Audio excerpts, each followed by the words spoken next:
We have talked about evolution of the idea of risk fairly recently, just a few centuries ago, and then we talked about the idea of risk, disaster risk, as one of the key steps in being a barrier for sustainable development. So managing disaster risk becomes very critical. So Japan has been, or the conferences in Japan have been leading these ideas. So let's read a few of these.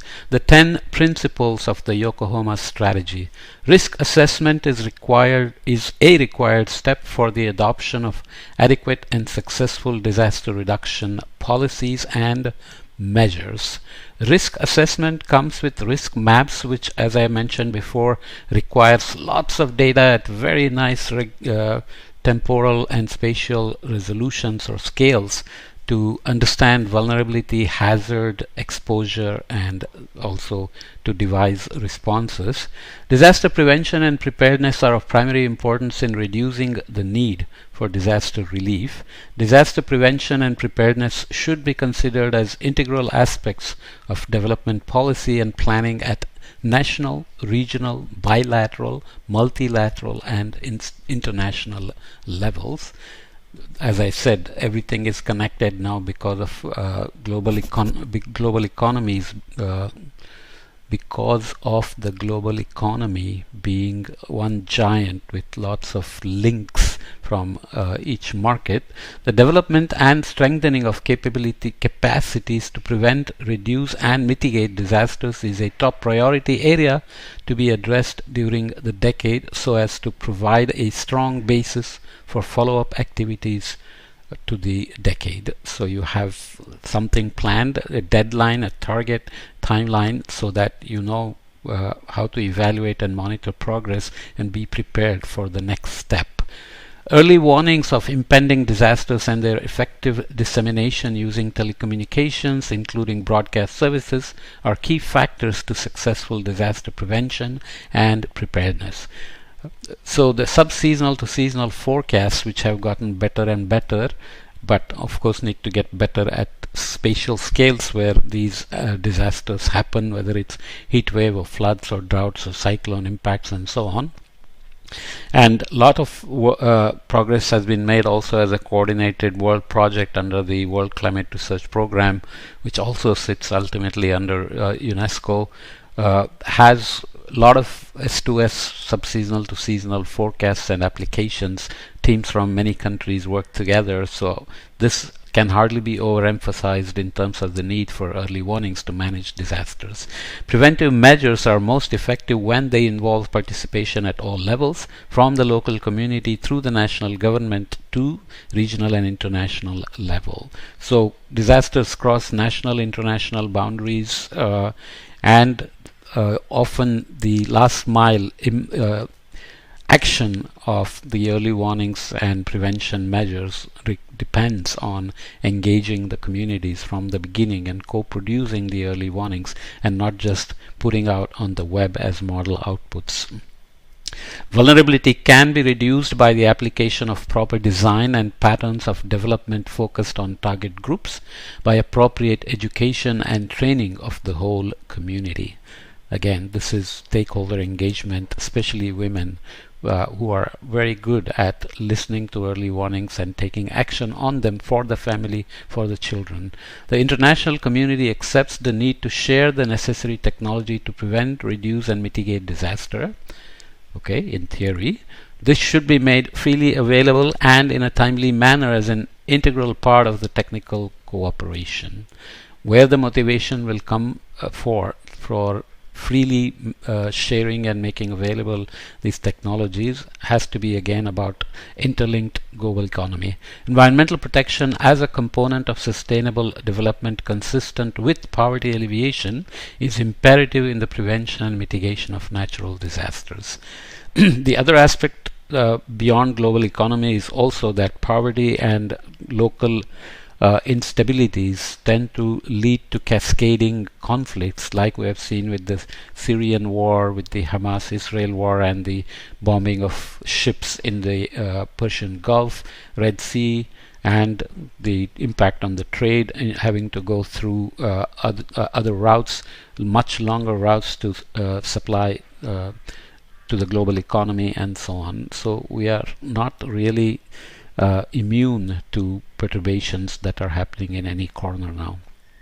And often they are related to ultimately to climate issues in some way, resource limitations caused by climate change, water, energy, food, and so on.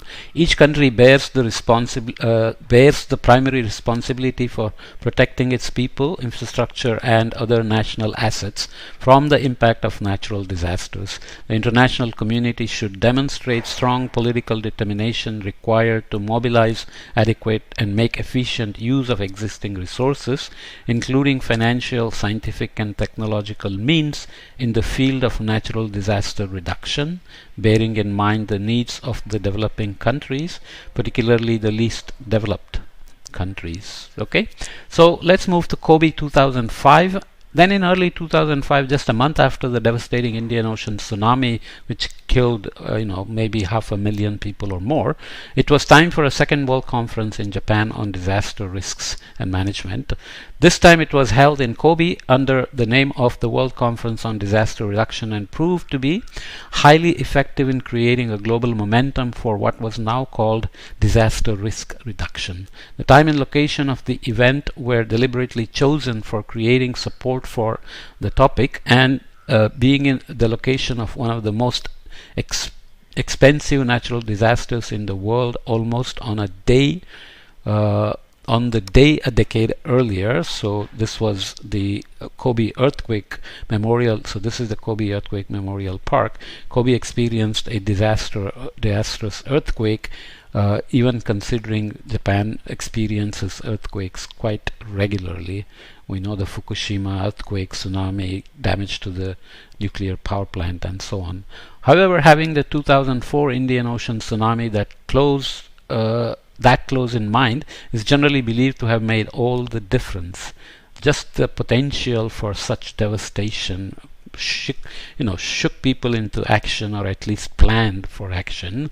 Of course, tsunamis are low probability, high impact events, and staying ready for such events teaches us many lessons, especially about being ready, in a sustainable fashion. The conference was a massive event with around 4,000 participants from 168 states, 78 observer organizations, 161 non-governmental organizations, and 154 media organizations. The interest was immense, and the public segment of the conference attracted around 40,000 participants and visitors.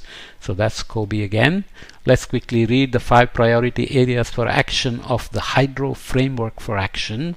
Ensure that disaster risk reduction is a national and a local priority with a strong institutional basis for implementation. Having institutional preparedness and institutional responsibilities for decision making and monitoring and evaluation is important, but risk mapping also requires incredible amount of local data, and ultimately early warnings have to come with local scale information, which we are still lacking in many ways, which you have talked about elsewhere. I have many related courses you can follow up. Identify, assess, and monitor disaster risks and enhance early warning. User knowledge, innovation, and education to build a culture of safety and resilience at all levels. Reduce the underlying risk factors. Strengthen disaster preparedness for effective response at all levels. So each community, especially the climate community, which makes the most noise about climate change impacts, extreme events, and so on, is it doing its duty and giving local scale risk information or local scale extreme event forecasts? I would say no. We have too many people shouting and not as many people honestly working on what is needed. So we have to think about these things more seriously. We have a role in communicating, but communication requires credibility, legitimacy, and salience, and you should think about what is the goal of your communication? Is it to just raise awareness? Is it to bring about action, or is it to really bring about behavioral change for the long term? These things have very serious implications for how you communicate. Simply saying things repeatedly that the world is coming to an end is not really communication, because it can lead to freeze or flight reaction, or it can lead to rational ignorance, people knowing that things are happening but nothing can be visible outside the window on a daily basis, so they will just begin to say this is all hype. So we have to be very careful about what we mean by communication. Okay, slightly digressing from the main point, but we'll come back and look at additional points on our challenges to sustainable development. Okay.